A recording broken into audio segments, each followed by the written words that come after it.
recognized. Instead, Buddha pointed out that this is the cause of suffering, not the creation of the Brahma, not the creation of the God, but this craving. This is the cause of suffering. So if we want to get rid of suffering, if we want to destroy suffering, we must destroy the cause of that suffering. And Buddha said, I have discovered that cause of suffering. And that cause of suffering is stated as Taṇhā in Pali. And Taṇhā is translated as craving. You crave for something. You long for something. But the word Taṇhā, the literal meaning of the word Taṇhā is thirst. Thirst for sensual objects, thirst for sensual pleasures, and that thirst is called Taṇhā in Pali. But nowadays this word is translated as craving. So Buddha pointed out that the cause of this suffering is Taṇhā, or craving, or attachment.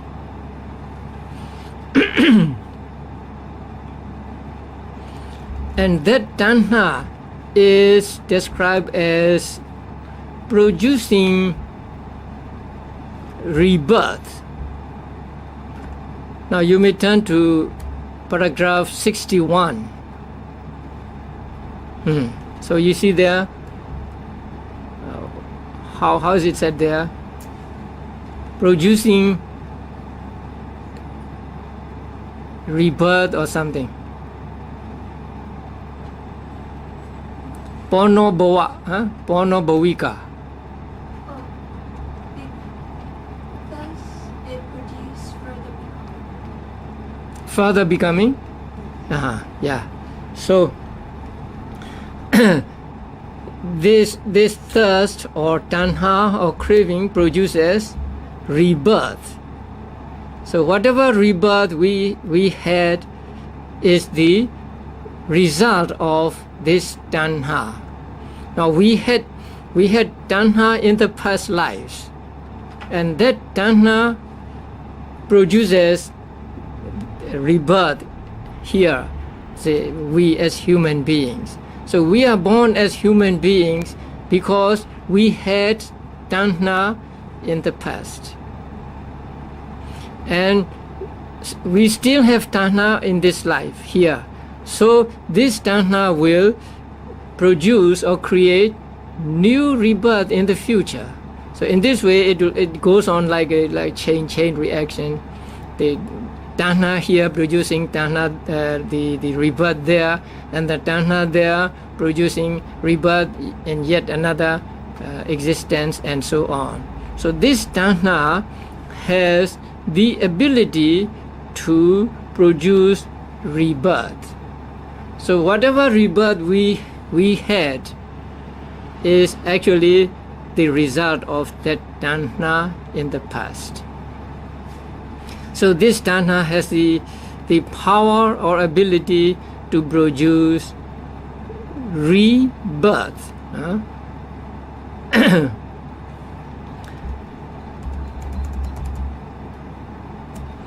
And this Taṇhā is again accompanied by delight or something. In Pali it is called Nandiraga.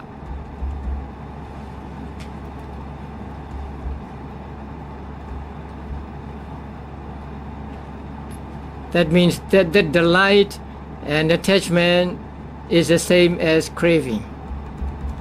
And then the last one is, how is it translated there?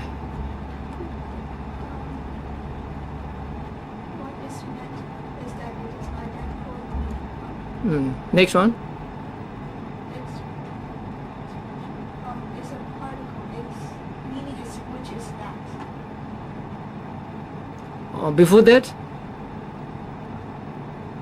tatra tatra binandini, taking delight in this or that existence. Oh, concerned with this and that. Wherever personality is generated, that there is concern with that. Okay. That means this taṇhā, wherever a person is reborn, the first active moment in that life is accompanied by taṇhā. Even if you are born in hell, you will be attached to that life because of that taṇhā. So this taṇhā is take delights in here and there. That means in this life and that life. Where in whatever life you are reborn, even as a small insect, the first moment, the first active moment in that life is accompanied by that attachment to that life. That is why we say life is precious to every being or something like that. So even though a person may be a cripple, he is attached to his life, right? He doesn't want to die. So wherever a person is reborn, this taṇhā arises as the first active conscious moment in that life, and that is attachment to that life.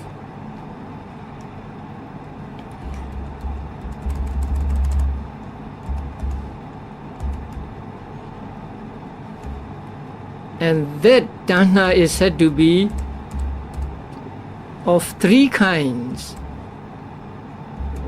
Now I want you to understand these three correctly,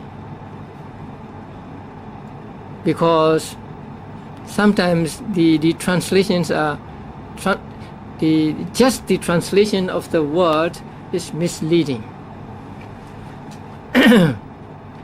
So there are three kinds of taṇhā, and they are in Pali kama taṇhā, bhava taṇhā, and vibhava taṇhā. I think you can find that in Visuddhimagga there, 61. So there are three kinds of taṇhā: kama taṇhā, bhava taṇhā, and vibhava taṇhā. First, it says there are six kinds of taṇhās. That is taṇhā for visible objects, taṇhā for sounds, taṇhā for smells, taste, touch, and dhammas. So there are six kinds of taṇhās. Each one of those taṇhās can be of three kinds also. So they are kama taṇhā, bhava taṇhā, and vibhava taṇhā. So how is kama taṇhā translated there?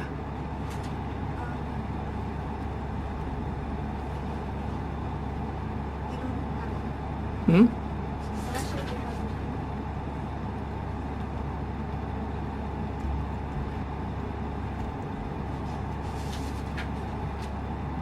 $235.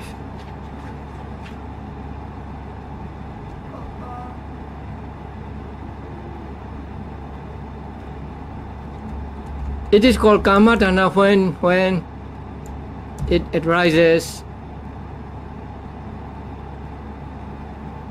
being delighted with something like that. Craving for becoming. That is the second one. The first one, craving for sensual. Or not becoming. No, the first one. Sensual, craving for sensual desires. Sensual data craving?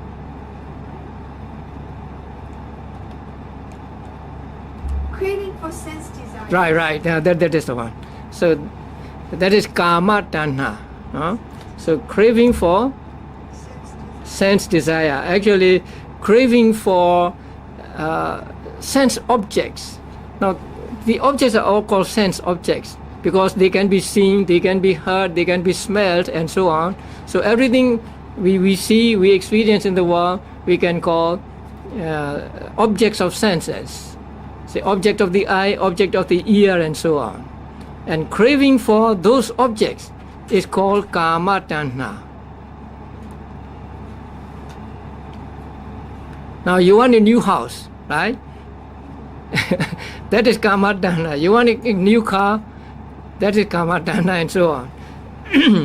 Because it is craving for the objects of the senses. So you are attached to something, and you are pleased with that attachment. You are pleased with that thing. So that is called kama taṇhā. And the next one is craving for becoming. yeah, that is what I don't like. The translation is one thing and the meaning is another. Now you read further. What does it say? Craving for non-becoming. Oh. When visible days are craving offers the enjoyment of sense desire, the enjoyment of visible days as object is coming to the focus of the eye is called craving. No. Oh. When it is accompanied. But when that some visible data craving offers along with eternity view that assumes that same object to be lasting and eternal, it is called craving for becoming. Right. For it is greed accompanying the eternity view that is called craving for becoming. Okay. So bhava taṇhā. Now there are two words, bhava and taṇhā. Now here bhava does not mean existence. Bhava here implies something, the view that things are permanent. That is why the same taṇhā accompanied by this view that things are permanent is called bhava taṇhā. It is not craving for existence, because craving for existence can be kama taṇhā. Existence is also the object of sense. But that kama taṇhā, when it is accompanied by this wrong view that beings are permanent, that things are permanent, then it is called bhava taṇhā. So bhava taṇhā does not mean craving for existence, but craving accompanied by a wrong view that assumes everything to be permanent. Now there are views like, say, there is an atta in beings, and this atta is eternal, it is permanent, and so taking that to be permanent is called a wrong view in Buddhism. And the taṇhā that is accompanied by that wrong view is called bhava taṇhā. Accompanied by wrong view That assumes that all things are permanent, something like that.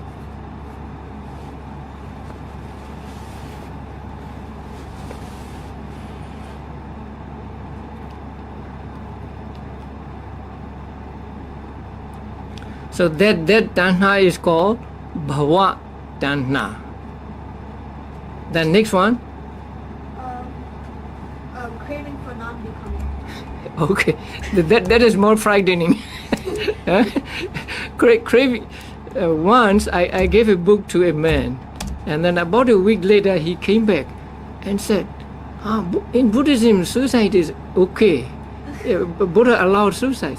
I was surprised, and I asked him, why do you say this? Then he said, here Buddha has taught that craving for annihilation. So craving for annihilation means craving for suicide. So it is okay, he said. So here vibhava taṇhā means not craving for non-existence. It is the same as the second one.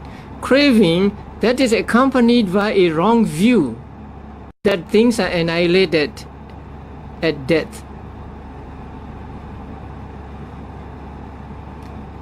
Okay, you read Visuddhimagga.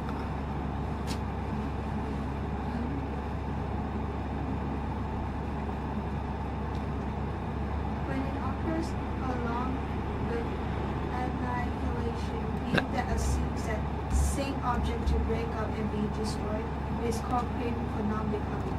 Yeah. It is the greed accompanying the annihilation view that is called craving for non-becoming. Yes. Yeah. So the translation is not so good, but the explanation is all right. Yeah. The English translation of the word is not so good.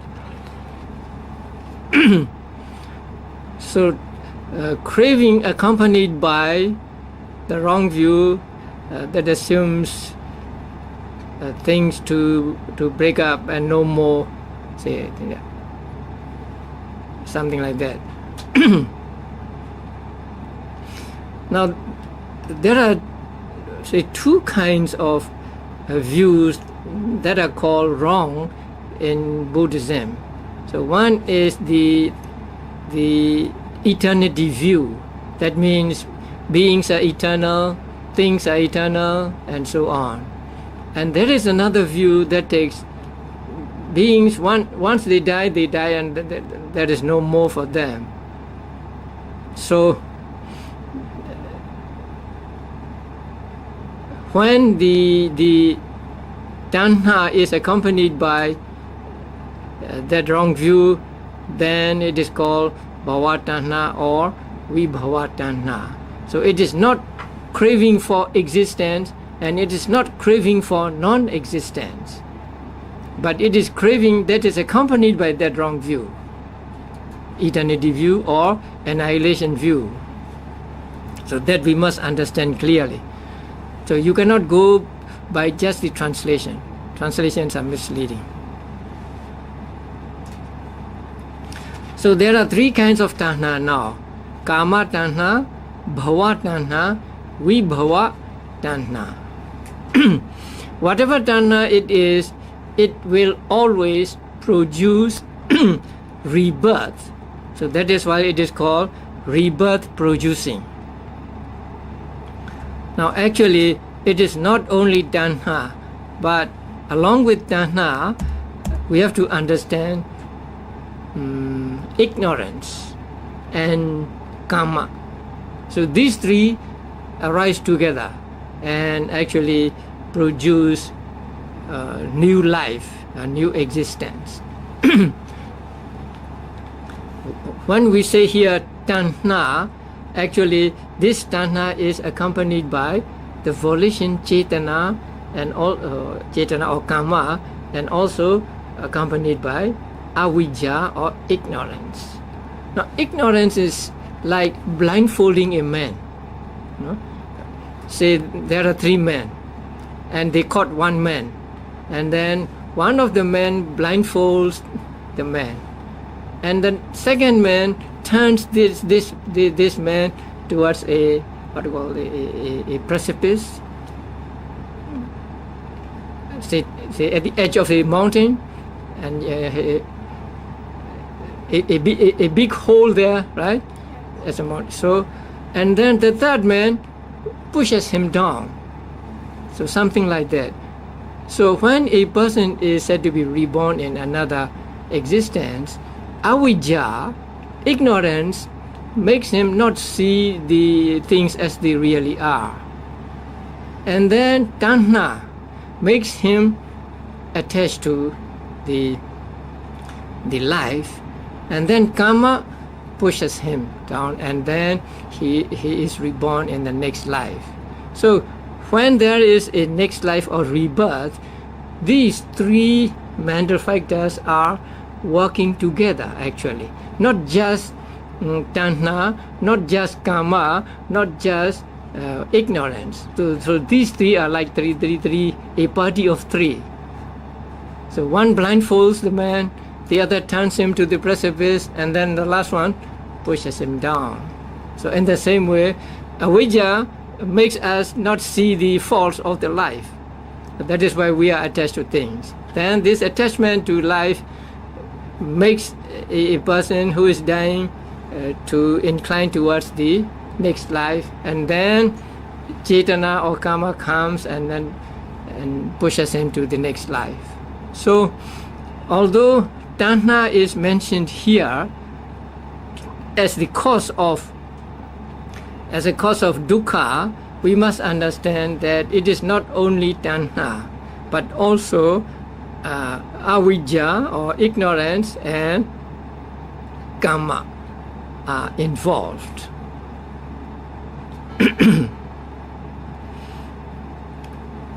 Taṇhā is mentioned here because it is prominent, it is evident, and so what is evident is mentioned here as the cause. And also, when taṇhā arises, according to Abhidhamma, the cetanā also arises and avijja also arises. They always arise together. So when one is taken, the others are also taken. When we say taṇhā, we do not take taṇhā only, because suppose there are the three things connected with a thread, right? So you pick up one thing, and then the other two also comes with the thread. So in the same way, when we say taṇhā, we just don't mean taṇhā only, actually, but taṇhā along with the ignorance and the karma or cetanā. But it is prominent here, and so taṇhā only is mentioned here as the cause of suffering. Actually, the others are also cause of suffering.